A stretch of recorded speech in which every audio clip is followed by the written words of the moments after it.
Annoncé hier vainqueur à l'élection présidentielle du 11 avril dernier avec plus de 79% des voix, le président Idriss Déby Itno n'a pas eu le temps d'exécuter son 6e mandat. Sitôt sa mort rendue officielle, l'armée a pris une série de mesures pour assurer la transition dans le calme. Quelles sont alors ces différentes mesures? La réponse est dans cet élément, dans ce récit d'Edgar Djemi Doukaga. Et tout de suite après, nous aurons Patrick Nzok et Bikali.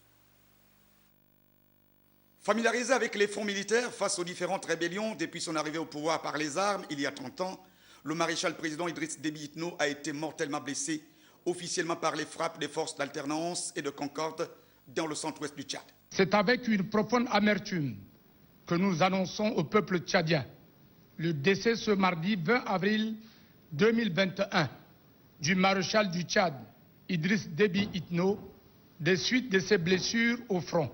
Une annonce faite par un conseil militaire rapidement mis en place, peut-être pour faire face à une rébellion qui va aller très vite sur le terrain, mais dont les mesures immédiatement prises semblent court-circuiter le processus constitutionnel en cas de vacances ou d'empêchement définitif, lequel donne au président de l'Assemblée nationale le pouvoir de diriger une transition et de faire tenir l'élection présidentielle dans 90 jours.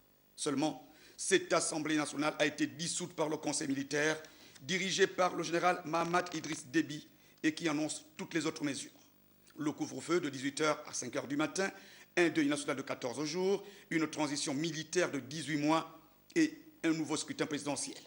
Des mesures qui, dans l'immédiat, ne rassurent ni la classe politique tchadienne, ni les rebelles des forces de l'alternance, ni les forces d'alternance et de la concorde qui ne cachent plus leur intention de marcher sur N'Djamena.